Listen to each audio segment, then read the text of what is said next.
Oh, good. It looks like it is recording you as well. Yeah. Okay, we're live. And in case anybody's looking at this right now, this is a live, raw feed that Jake and I are doing as we record episode 188 of the Cyber Risk Management Podcast. This is the Verizon DBIR 2025 report episode. This is part two of a two-part series, and this is an unedited version of the podcast, so you're not going to hear the intro music, you're not going to hear the outro, and right now you're just listening to me banter. So are you ready, Jake? Yep. All right, I'm going to count it down. 5, 4, 3. So, Kip, what are we going to talk about today on episode 188 of the Cyber Risk Management Podcast? Today's part two of our annual Verizon Data Breach Investigations report, which I love doing these. There's just so much to cover. So let me get you up to speed. So in the last episode, we talked through most of the first two chapters, covering the report's overall findings and then some new metrics. And today, what we're going to do is complete our review of the 4As. I'll remind you what that is in a moment. Then we're going to review the incident classification pattern data. And then we're going to conclude, as we do, with industry specific numbers. All right, Jake, you ready to go? Let's do it. Okay. So, right. So there's 4As. Last time we did actors and actions. So we've got 2 down and 2 to go. So the next one is assets. Now, the asset is the focus of the attacks that we've been discussing. That makes sense, right? So the asset is like a thing that somebody wants. They want to possess it, they want to use it, what have you. And so the asset power ranking, so to speak, hasn't changed in its order, but there's still some interesting details that you'll find in figure 33. So that's what we're looking at right now as we go over this area, right? So you got servers at 95%, which is up from 85%. That's what it was last year. Yeah, and these are, just to be clear, these are assets in breaches. So by Yes, percentages, yes, just to be clear. assets and breaches, not just incidents. Not just incidents, correct. Breaches, right? The worst kind of incidents. Yes. People are at 24%, which is down from 35%. User device is 7%, which is down from 10%. Media, 2.4%, way down from 10%. And then we've got this sort of catch-all: network, kiosk, terminal, and embedded, all less than 1%. So this is a short section. Last year, there was that sudden spike in person in media, and this year it's pretty standard stuff. And but again, I would go have you start at figure 33 and then continue on figures 34 and 35. Yeah, and if we look at figures 34 and 35, we see a more detailed breakdown of asset varieties in breaches, which is helpful, right? So we've got server web applications are at 43%, which is down just a little bit. Mail servers 38%, also down a little bit. The person, end user or employee, is about the same as last year, 22%. User device, desktop or laptop, is 11%, which is up a little bit, and other now sits at 6%. Now, one of the reasons that what they've done here is provided a bit more detail on server assets. So you've also got database, you've got a remote access server, which is new. You've got a file server, and some of these aren't new, but they all range from 2% to 1% or so. And I mean, this change did. The only thing that's like really concerning is that there has been a growth in the server databases assets has grown.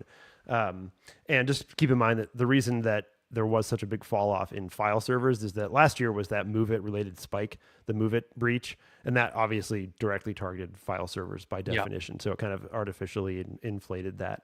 And then if we look at figure 35, we have the top action varieties alongside the remote access servers. And what this means is it's when there was remote access, what were the additional actions related to that breach? And we see that ransomware and exploit vulnerability are both roughly 60%. Use of stolen credentials is at about 40%. Other is 37%. And then brute force falls down to 30%. And adminware is at 21%. Okay, there's a new term. Yeah, and I couldn't find what adminware meant. I looked, Huh. and I was like, "What is this?"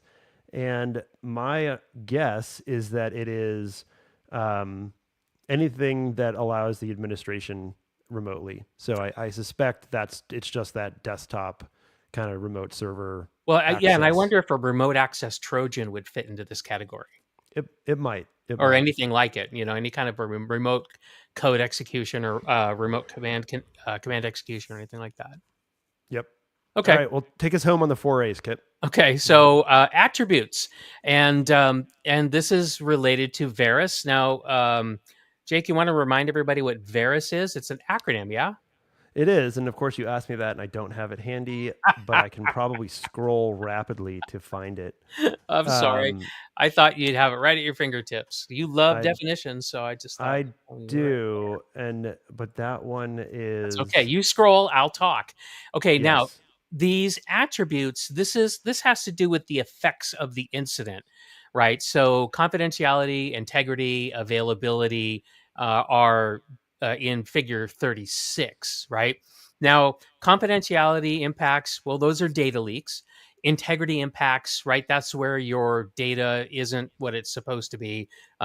You set it to be something and then it changed into something else, and you don't necessarily know that, or you know it but you don't know how to put it back to the way that it was. And of course, availability, right? So that's something that we commonly see in ransomware. Yeah, it's like I'm yep, stealing the availability of your systems and you can get it back for a small fee.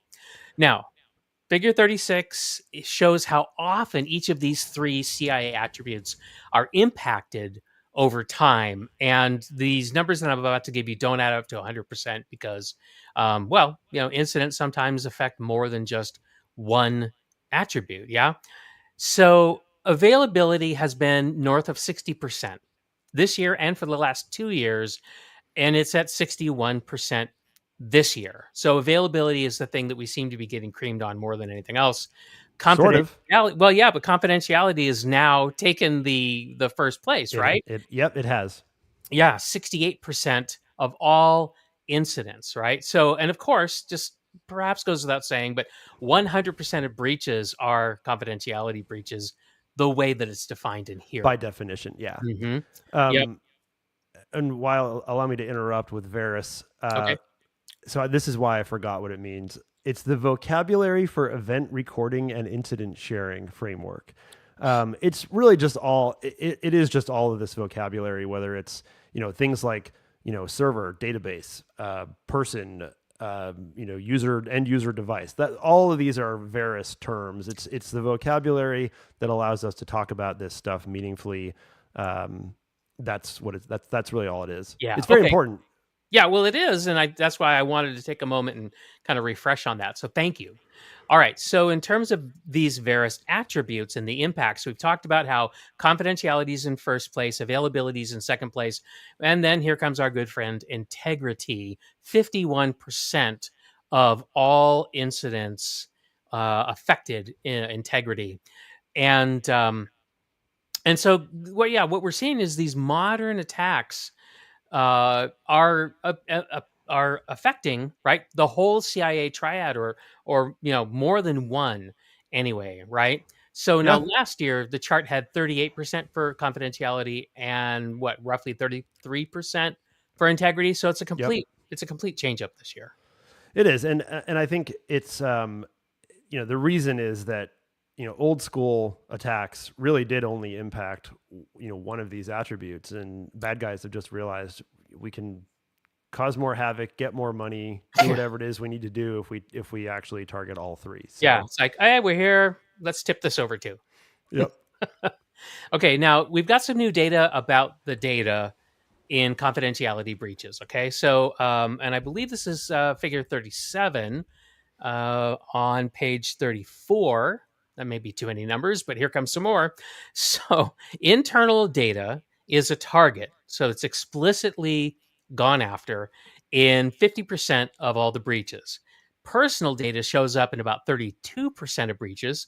Credentials are down this year to 19%. System and secrets, both at 12%. Medical, 9%.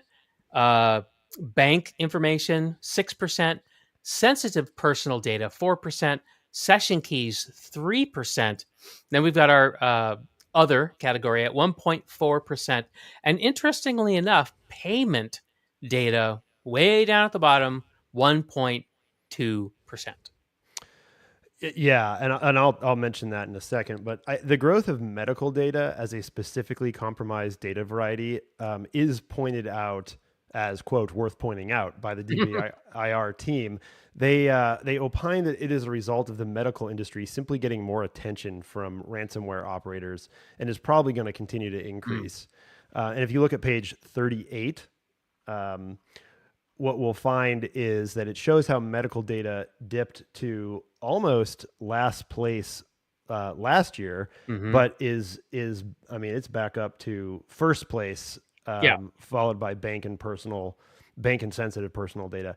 Of the ones that these are select varieties, right? Mm-hmm. We're only looking at medical, sensitive, personal, bank, and payment. Now, about payment going away, I think it's somewhat intuitive, but the DBIR authors believe that it's probably a result of the widespread adoption of NFC and chip-based card payments Mm. for card-present transactions, and then tokenized solutions for card-not-present ones. And they do say if you want to find out more, you can go find something called the Payment Security Report, which sounds like a blast for sure. Now, I want to say something about figure 38 because if you look at this figure, it just shows payment just like inexorably, going down to the right. And in Yep. this case, that's very good, whereas all the other ones are just sort of porpoising all over the place. Yep. Okay, the last thing we want to do is touch on incidents with no disclosure. What is that? I mean, really, it's a denial of service, and it remains the undisputed king. This is obviously an availability issue that the Veris framework classified as, quote, degradation. Unsurprisingly, shows up in 78% of incidents without data disclosure. The second most common variety is obscuration at 19%. And I'm going to admit I'm not 100% sure what obscuration is. You're Um, not 100% sure about the 19%?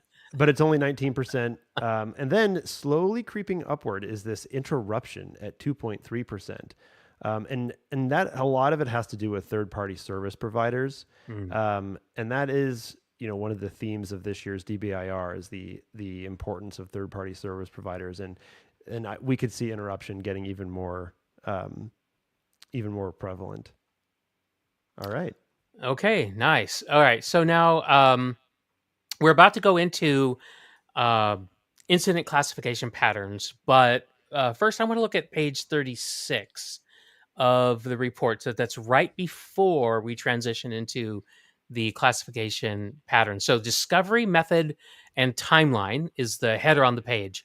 Now, the vast majority of breaches are disclosed by the cyber attackers themselves or the actors is the turn of phrase in here, which I don't particularly like using that term, but and how do they do Well, that? because it had to be four A's, and so it had to be Attacker. act. It could have been attack. That's Could have true. been attacker, Well, right? except it isn't always an attacker, right? Hmm. When it's an error, the Okay. actor is often a foolish Mhm. but otherwise innocent person. Okay. All right. I'll So run with that.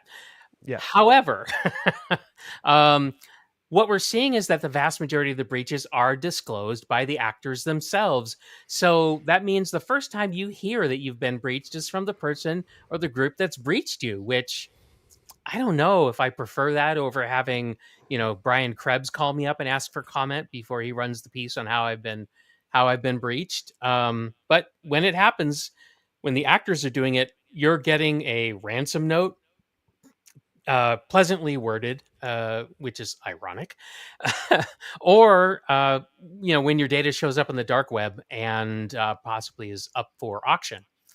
Now, there's some data on the discovery method of non-actor disclosed breaches, and you'll find that in figure 40 on page 36.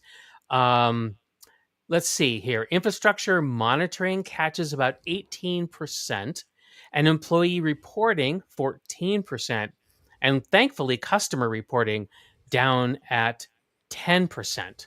Um, and it's interesting that the number one way is other. Other, Yeah. the ever popular Yep. other. Yep. A whole bunch of a hodgepodge of things.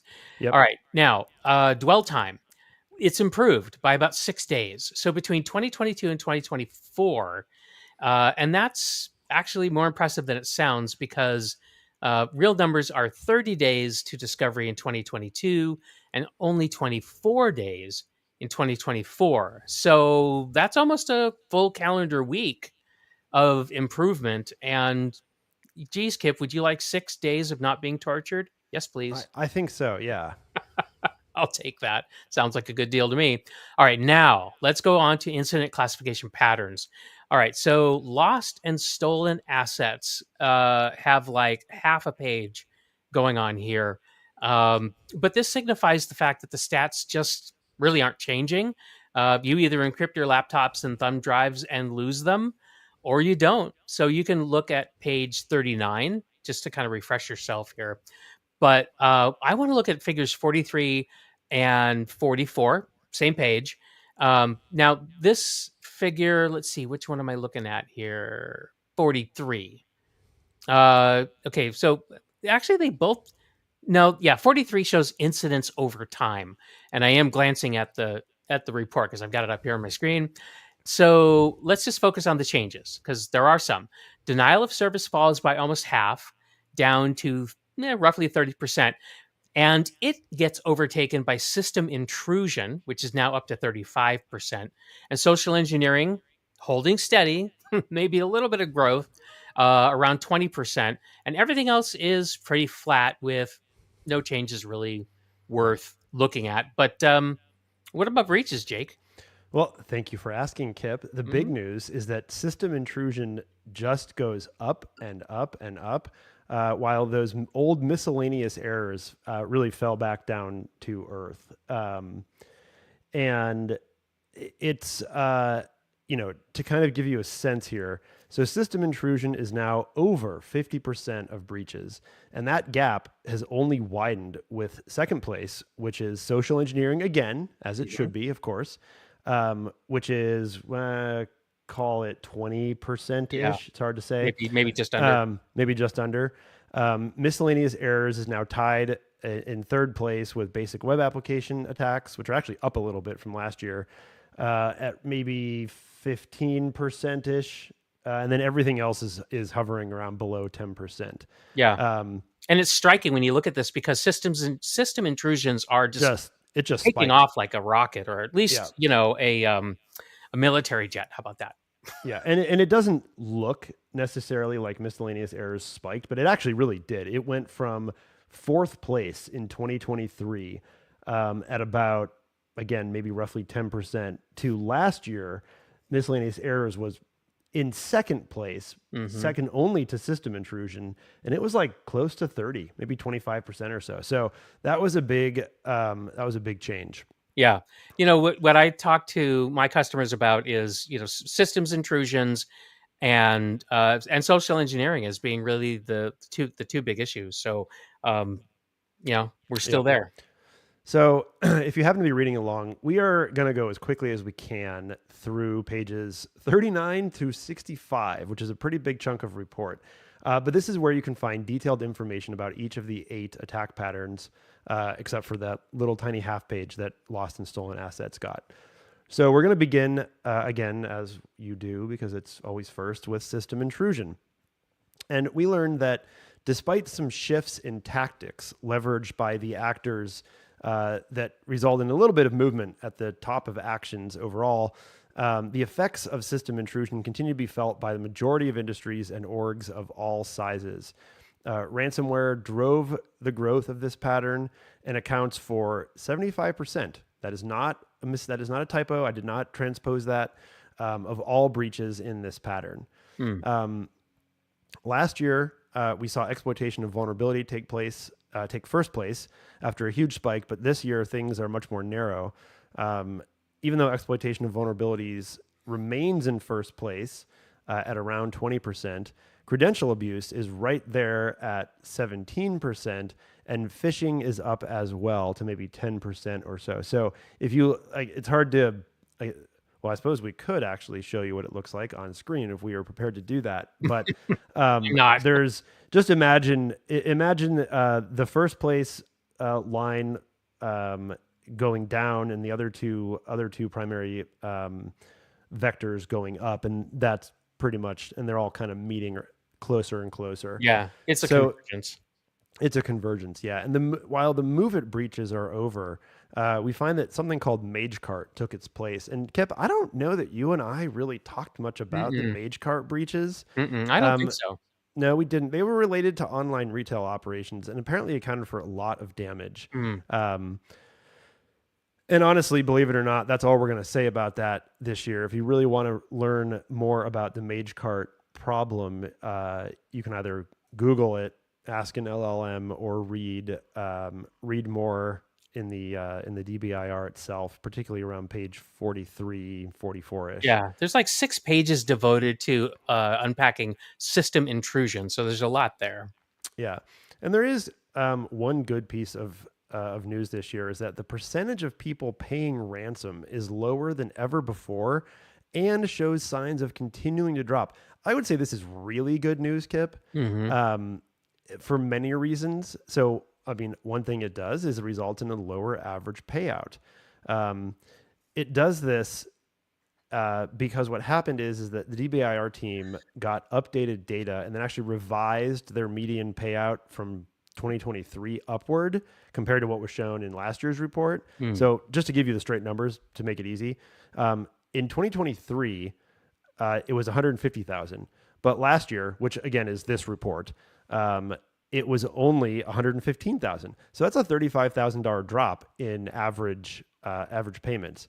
That's good for everyone. And the percentages of people not paying are really getting up there. I think it's over 50% now.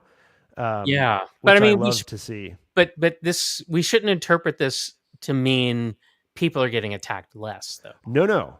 I do not want to interpret it, but what it Okay. means is that people are paying the ransom less. The reason this matters to me is that it will ultimately, eventually, result in a decrease of ransomware attacks because they'll move on to something else if there's just not the money. Now, let's be honest, it's still a high percentage, right? Mhm.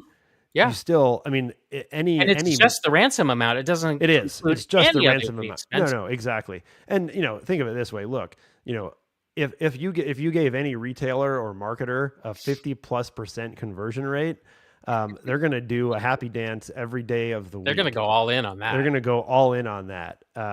In real business, conversion rates of a quarter would be considered amazing. So, Mhm. it's the good news was in quotes. Okay, so now this isn't the whole section on system intrusion. As Kip said, it's like 8 pages, but we only have so much time. So, Kip, what's next? Okay, social engineering. Now, the interesting thing here this year is that there's a growth in the espionage motive. So 52% and also 55% financial, but this is because there's overlap, right? In other words, people are like, I'm here to steal money, but that's some really cool looking data. I'll take Actually, that too. it actually tends to be the opposite. I'm here being a spy. I'm also going to get paid. Well, I mean, Yeah. whichever way it goes, I mean, I guess that's my point is like people are starting to like help themselves at the buffet. Yes, that's Whatever right. you came for, stay for the other stuff. Um, Now, in terms of action varieties, we see phishing at the top. No surprise, right? 57%, pretexting at 30%. And then there's something new, and it's called prompt bombing at 14%. And then there's another type called baiting, and that's at the tail end of 0.5%. Okay, so I dropped a bomb about prompting. So what is prompt bombing? Okay, so I thought when I first saw this, I thought, wow, we're really into AI land here. But no, actually, this is about MFA bypass, right? So multi-factor authentication, and this is the attackers overloading you with prompts to approve a login to the point where eventually someone says, "Oh my God, just stop. Yes, fine, whatever," which Yeah, is I mean, awful, but you can and understand like eventually you might just think it's a system problem, it. and so Hmm. you just like you don't. It might not even occur to people that this is an attacker, Right. right? If you get the same prompt over and over and over again, you're like, "What is going on?" Just fine, just approve it to be, and That's then I'll right. tell IT about it later if I remember to do so. Right. That's prompt bombing. It's bad. Hmm. Okay. Well, so if that's ever happened to you and you're listening to this, if it ever happens again, please don't assume that it's a system malfunction. It's probably somebody trying to just, jam their way into your account. Now, so anyway, this is much more common than the three techniques that truly bypass MFA, like adversary in the middle, password dumping, and hijacking, like the SIM swapping technique that I think we've talked about before in previous episodes, which are all about the same. And it only shows up in about 4% of all breaches, which is fascinating because it gets this stuff, especially SIM swapping, gets a lot of press. So, here's to show that um, just because it's a headline doesn't mean it's happening all the time, Yep. right? All right, let's take a look at figure number 52. And for those of you who are following along, that would be on page 47. Now, this is also interesting because it shows how bad guys are bypassing Microsoft 365 MFA, which it's like fire doesn't innovate, right? But hackers do. I remember when MFA was like, if you just turn on MFA, you're golden, right? There was nobody knew anything about, MFA bypass. But now we've got token theft at 31%, MFA interrupt at 22%, and adversary in the middle at 9%. And I think this is only going to get worse. And I think this is going to drive a rush to passkeys, security keys, and other ways of protecting our authentication tokens and our one-time codes. So that's where that's going. Now, business email compromise still around in 2024. Just that year, the FBI's IC3, which is the Internet Complaint website, estimates more than 6.3 billion with a B was transferred as part of these attacks. That is an incredible amount of money. And most of the transfers were wire transfers, 88%. And the thinking here is that phishing training works best when you do it more often. And if you look at pages 46 through 51, you're going to be able to unpack that quite a bit. But we are not going to do that now. We're not. In fact, we're going to actually almost move into industry data to conclude our series this year. But before I do that, I want to encourage everyone to check out the details in this whole section. For example, under basic web application attacks, we learned that espionage has just taken over that attack pattern, which is very interesting.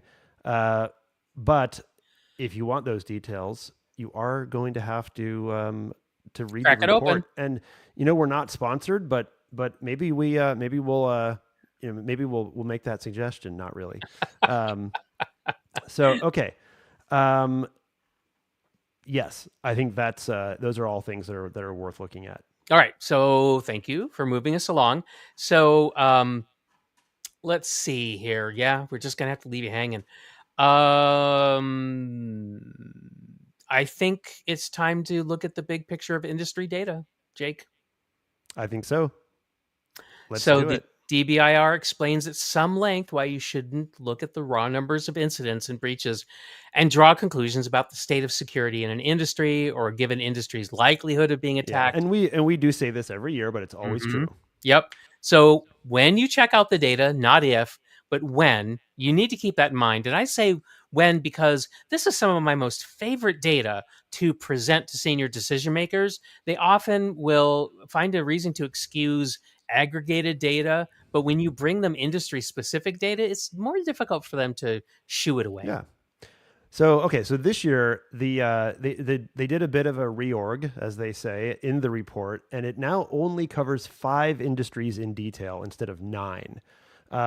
However, Kip, what I didn't mention because I wanted it to be a surprise for you, Yay. is we have a whole new section at the end before we wrap it up about some extended analysis. They call it focused analysis. And there's 2 sections in the focused analysis. One is small to medium versus enterprise. That's what we're going to spend our time. And the other focus part is public sector, which we're not going to look at, but it's there Okay. if you want to. So we'll talk more about that soon. But real fast, we are going to look at the industry data. So as usual, the specific recommendation for any industry is to check out the top patterns and then go back and check out the pattern section, which remember, we only skimmed the surface of for useful details.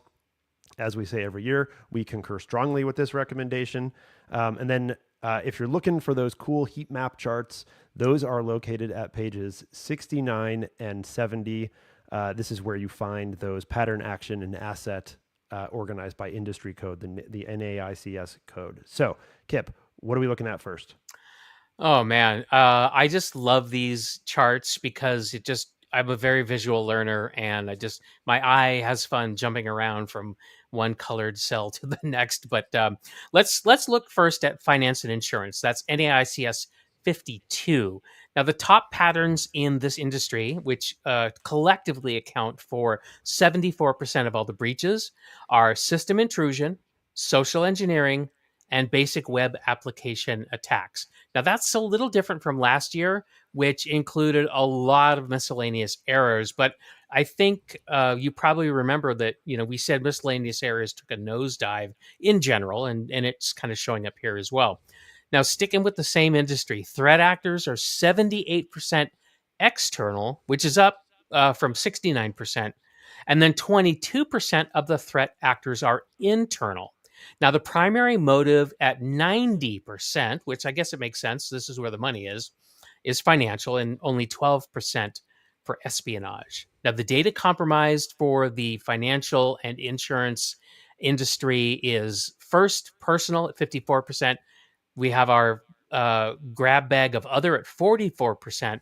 Then it's rounded out by internal data at 35%, and then credentials at 22%. Now, hacking, malware, and social are the top actions in breaches in this category, as opposed to incidents. And the top varieties are ransomware, the use of stolen creds, phishing, the exploit of vulnerabilities, and backdoor, which is also called C2, which is command and control. That's right. And I meant to add that that espionage, as you'll see many times, is significantly up this year. Otherwise, I mean, this is where big money lives, so it's always been a target. Yep. Okay, so Healthcare, right? healthcare is NAICS 62 at pages 77 and 78. Slight increase in incidents and breaches this year for healthcare. The top patterns are interesting. You have system intrusion, everything else, and miscellaneous errors accounting for that roughly 3/4 of all breaches, with privilege misuse taking last place, which I think is interesting. And as we've seen in the other, okay, I'll start over. As we've seen in other industries, espionage is an increasingly common motive in the breach. 16% this year. That's a lot, Kip. And it also represents a change in patterns. Last year, miscellaneous errors was by far the top spot, but system intrusion has just totally replaced it. And it fell big time. And the big story here, which is not surprising, is the risk created by healthcare industry vendors and suppliers. Third-party breaches impacted a huge number of orgs and patients, and did in fact make headlines all year long. This was the Change The Move It. Yeah, no, not Move It. This was no, Change Change. Healthcare. Yeah. This was when like you couldn't get prescriptions filled and doctors couldn't, Yeah. create medical records. It was There was no bad. cash flow for a lot of smaller clinics. There was Doctors no cat. either Yeah, it was very bad. mortgage their houses or just close their doors. Yeah, and look, the DBIR recognizes that if you feel like everything else, that is the category. If you feel like the everything else is an unsatisfying category, it's really because of a lack of data. This is, healthcare is the island of misfit breaches. There's just too many different things going on, and we don't have good visibility. Oh man, Christmas in July, I guess. That's what you're making me think about. All right, now the other category of industry is manufacturing. We cannot afford the time, unfortunately, to dive into it. But if you're in the manufacturing industry, which is a huge space, by the way, you're definitely going to want to go in here and check it out. System intrusion is just like a rocket ship in here. So um, let's go ahead and move on, though, to discuss the small medium business sized breaches. But if you're in the public sector, we also want you to look at that section, and that's pages 88 to 93. So, all right, Jake, let's get this small business versus large business comparison. What are we learning here? Okay, so first, a little bit of history.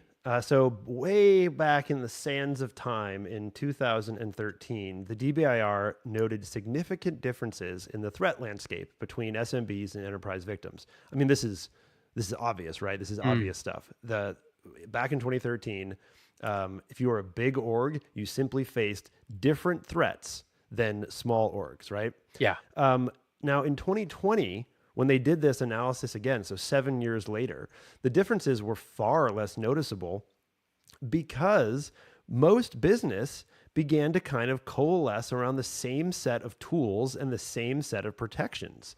So we all moved to the same basic stuff, and so that was one reason that things didn't they began to not separate, or I should say they they They congealed. converged. They convert. Thank you. Converged. I came up with congealed, which I like, but converged is what I meant. But there was another factor as well, which is the rise of ransomware. Simply led to a broader target set for the bad guys because for a while, the bad guys wanted to get a high price for the data that they stole, Mhm. but they would ransom it back to you, right, to the user, and they eventually realized, well, I can just sell this. And so, sorry, let me explain this again better. Originally, they wanted data that they could sell on the dark web. Mhm. That's what I meant to say. They could sell it on the dark web, and they wanted enough data to make these breaches valuable to them, Mhm. right? Eventually, they realized, oh wait, even if even if even if a bunch of criminals don't want to buy this data from me, I bet that the person I take it from does want it back. Mhm. That is what allowed them, that is the example of the innovation. Yeah. Um, they just wanted any price. Right. And as ransomware attacks became increasingly automated and therefore easier to do, it became easier to target SMBs than the more heavily defended Yeah. larger And organizations. and by easier, uh, less expensive is Yep. another way I think of saying it because I remember I've talked to many senior decision makers that kind of had this idea that, well, it's not economical to attack me. I'm an SMB. For the same amount of effort, they can tip over an enterprise and do better. And that's just not true anymore. No. Right. And I think that's the big takeaway here. And I think this totally makes sense to me. The economics are more and more becoming in favor of the cyber attacker, which is putting SMB, which is like 99% of all organizations in the US economy, into greater peril. By Uh, number, yes. By yeah, raw number, by yes. raw number, right? Not by number of employees or anything. That's a different way to measure it. Now, uh, the first thing that you need to know is that there's a 4-to-1 ratio between small orgs and large orgs, according to the report here. Now, it might be intuitive, right, when we think about how many small orgs there are versus large ones, but it's right here in the report. So we've got the data that's confirming it. Now, the terms of the top action varieties, sorry, in terms of the top action varieties by victim size, the most similar variety is use of stolen credentials, with 32% of large orgs and 33% of small orgs involved. And I would dare say that that is not statistically significant difference there. So Not it's at all. essentially the same. And even though these numbers are the same, the other thing you got to factor is that the security posture of these two organizations is probably very, very different, right? The large one's going to have one or more dedicated cybersecurity people. The small orgs, probably none. And there's probably maybe just a handful of IT people, and they all have to share that responsibility, which is that's a pretty big burden. All right, now there's also some seriously stark differences. For example, the frequency of the ransomware action variety is 88% in the SMB breaches, but only 39% of the large org breaches, which is a huge spread. And moving on to exploit vulnerability, the numbers there are a little less impressive, but 22% SMB, 9% large organization. So I think these numbers really back up the assertion that size doesn't matter. So make sure you Yeah, have your data backed up and you are a target. you are. And Master Yoda, he's always correct. Size matters not. But you're right. I mean, that, it does sound terrible for SMBs. And Kip, my question for you is does this match your experience in the mythical real world?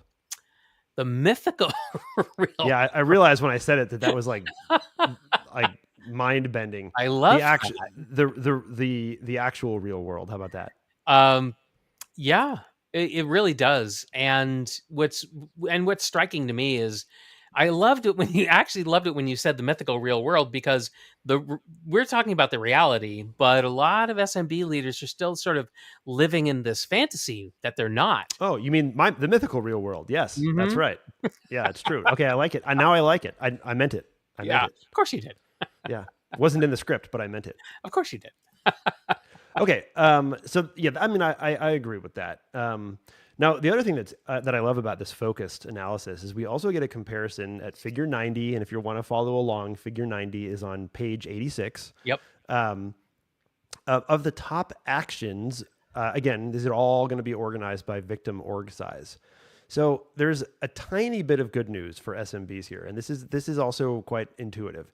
Errors account for 18% of large org breaches, but only 1% of SMB breaches. So what does that mean? Well, look, SMBs are simply less error prone because of their fewer, and I'm going to be, maybe some people may get upset with me, hopefully not. Don't at me, bro. But in SMBs, you will get employees who, dare I say, care more or are more careful, because when you have fewer employees, you just don't necessarily get. I mean, first of all, it's a numbers game, right? Does Yeah. somebody accidentally make a mistake? When you have less people, there's fewer people to make those mistakes. However, Kip, there is a big corollary. Malware obliterates the poor SMBs. Yeah. It And is and and present. that's so easy to understand, It's right? so easy to understand. And let me give you the numbers. 85% of SMB breaches involve the malware action. Only 42% of large org breaches do. Yeah. And then, when you get down to social attacks, it's similar. It's a bit more similar. 18% for SMBs, 13% for large orgs. Not nearly the difference that we have been seeing in some of these other ones. It's mostly phishing, surprise, surprise. Mm. And then pretexting is more common in SMBs than large orgs. Okay, so let's look at the impact by org size. And you might think, well, SMBs can't have that much of an impact, right? Nope, wrong. So there's an exhibit 1 in the report. So let's see, where's exhibit Well, no, 1? no, sorry. That was, you're supposed to say Oh, no, exhibit. that's Yeah, not in the that's report. that's your exhibit. That's Kip's That's exhibit one. that's my rhetorical exhibit. Well, no, this example is Yes. in the report. Okay.